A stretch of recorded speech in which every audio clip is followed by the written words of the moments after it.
Did the old lady die yet? I glared at the guy, feeling angry. He was my ex-husband who left his blind mother to run away with his mistress. It was hard to believe he was raised by my kind mother-in-law. His words made me even angrier. You must have had it tough, huh? Now you're free to do whatever you want, though there's only so much an old lady like you can do? He laughed rudely. I hid my anger behind a smile and replied, yeah, I just inherited $3 million, so I'm going to enjoy my freedom from now on. His smirk disappeared as he realized I wasn't the person he thought I was. My name is Grace. I'm 63 now. I married young and moved in with my in-laws. Despite their kindness, my husband disappointed me. I divorced him 10 years ago when I was 53.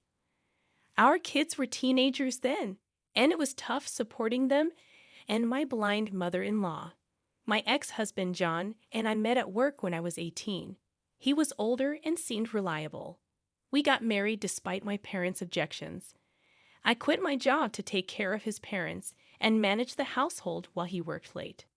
One day, I bumped into a former colleague of my husband's at the grocery store. Naturally, we started chatting about my husband and me.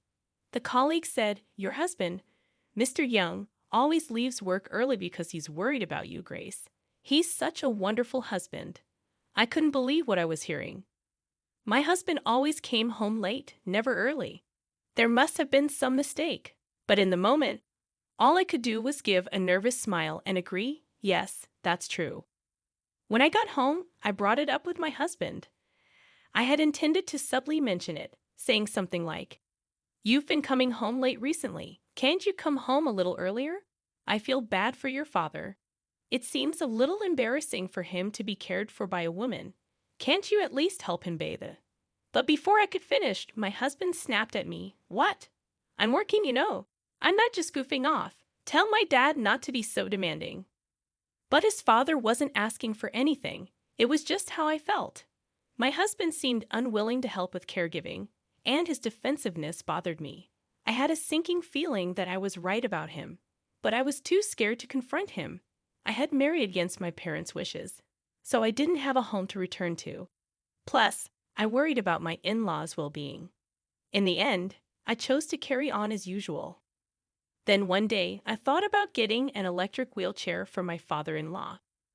Currently, he managed with a cane and a manual wheelchair, but an electric one would allow him to take short strolls. If I put my blind mother-in-law in the wheelchair and pushed her, we could go on longer walks.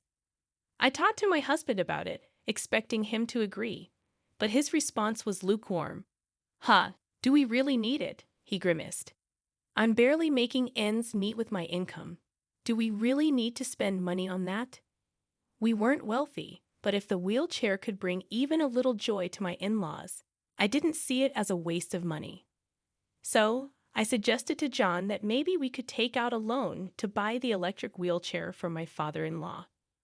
He seemed somewhat agreeable, warning me not to cause any trouble. I couldn't tell my in-laws exactly what he said, but I gave them a positive message, indicating we could borrow from the bank. My father-in-law was thrilled, and we went to the bank together to set up the loan and purchase the wheelchair. They were overjoyed with it. However, not long after, my father-in-law passed away. My mother-in-law and I were devastated, but John complained, saying he left us with debt. He seemed to have forgotten the happiness the wheelchair brought them. Now it was just my mother-in-law and me living together. She could manage some things herself despite being blind, so my caregiving duties lessened. John suggested we have children, and despite my doubts about him, we eventually had two. But even after the kids were born, he didn't change much. My days were consumed with chores and childcare, but my mother-in-law's happiness kept me going.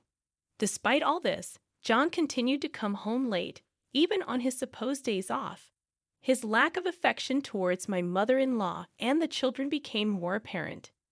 One Saturday, he planned to work instead of taking my mother-in-law to her medical checkup, which we had arranged beforehand. He argued that it was my job as a housewife to take care of her.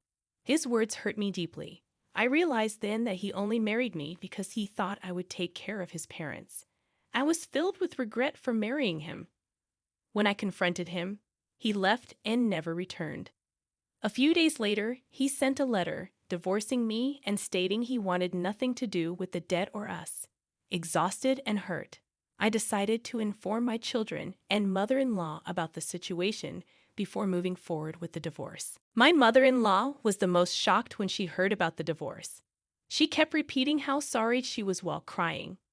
"You've made me happy, Grace, along with my grandkids Mary and Jack. But if you're getting divorced, then I'm like a stranger. I'll live on my own. It'll take time, but I'll move out," she said. I replied firmly, holding her hand, "You're no different from my real mother, and you're the only grandmother for my children. We don't need to worry about our future. We're still a family even after the divorce. Let's live together as we have been." My mother-in-law thanked me through her tears. However, I couldn't help but worry. Without my husband, even for all his flaws, the financial situation became dire. I searched desperately for a job, but no one would hire me after being a housewife for so long. Mary and Jack offered to work, but my mother-in-law intervened, suggesting I focus on continuing education without worrying about work. We were puzzled by her suggestion, but life continued as usual, even feeling more comfortable than before. I filed for divorce through my lawyer, with no desire to see my ex-husband again. My mother-in-law wanted to report him missing, but I couldn't bring myself to care.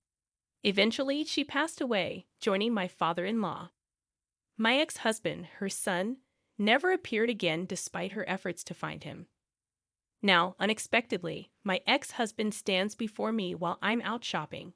He tries to engage in conversation, accompanied by a much younger woman. His disrespectful remarks about my deceased mother-in-law infuriate me. But I hold back my anger. Instead, I calmly inform him of my inheritance and the smooth process it was without him around. His reaction is shock and disbelief. As I turn to leave, he desperately calls out to me, but I walk away, leaving him behind, pale and stunned. I couldn't resist feeling a sense of satisfaction. I had no intention of telling him anything, but perhaps he should know how foolish he's been. "You're kidding me, and I'm her son, right? I didn't hear about any inheritance. I should have a right to a share too," he protested. His words only made me smirk. "Well, yes, but you were gone. Did you know that after 7 years of disappearance, you are considered legally dead? So your mother-in-law's inheritance was willed to me, your eldest son and eldest daughter. You have no role in this anymore," I explained. My ex-husband looked dumbfounded, and I almost burst out laughing. I understood why my mother-in-law had told me to file a missing persons report after she had passed. A lawyer appeared, explaining everything to me. My mother-in-law's family owned land, and despite severing ties, she had the right to inherit. She had never disclosed it, and we were able to live without any worries thanks to her inheritance. Once I had asked her how she managed her money, and she replied, "I'm using it as I please to live a happy life with my family." Though it wasn't a pension, she spent it freely, and we gratefully accepted her offer. The inheritance she received was substantial, far more than she could ever use in her lifetime. However, the existence of my husband posed a problem. If things remained the same, he would inherit everything. But during her consultation with a lawyer, my husband disappeared. She believed he had finally cut ties with us.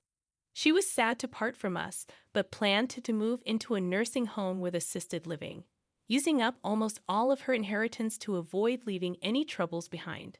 My eldest son, eldest daughter, and I all reassured her that we saw her as a family member and wanted to continue living as we had been. It was a joyous moment for my mother-in-law. Wanting to pass on her inheritance to us, she followed her attorney's advice and filed a missing person report for my husband. Following the law, after 7 years, he was legally treated as if he had passed away. When my mother-in-law passed away 1 year later, her inheritance was passed on through lineage to her oldest son and daughter, in place of my husband.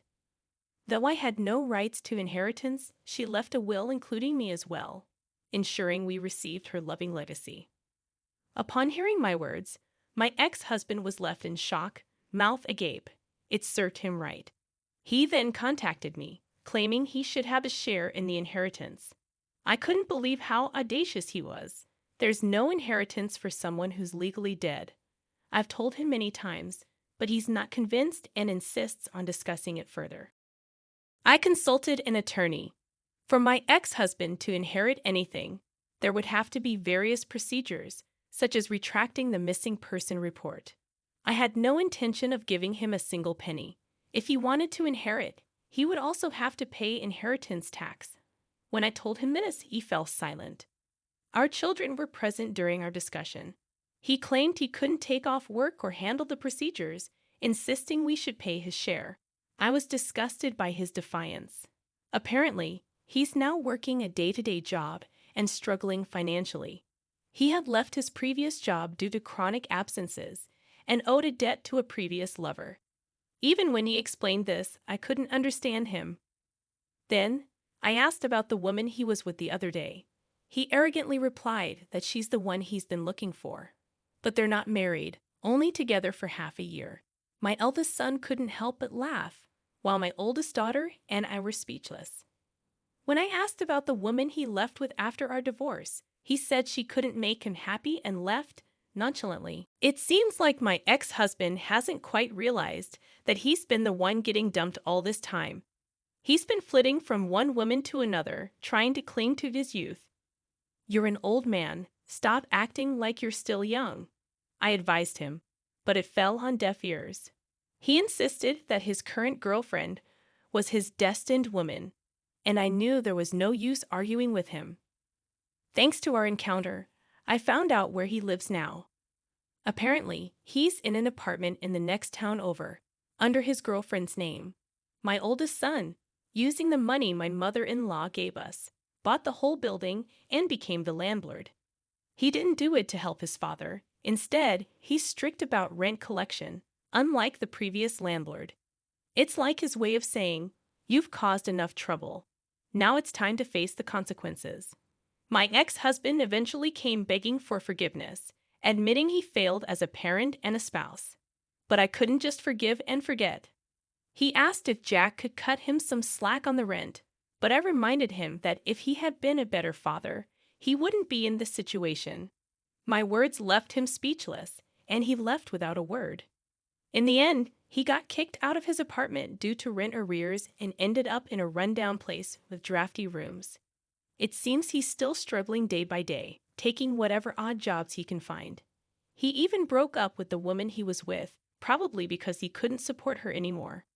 Our family, on the other hand, is thriving, thanks to my mother-in-law's legacy. We've invested wisely in real estate and stocks, ensuring a steady income. We have time for leisure activities like traveling, and my eldest daughter is getting married to a kind and caring man. Despite the hardships we faced, we've overcome them and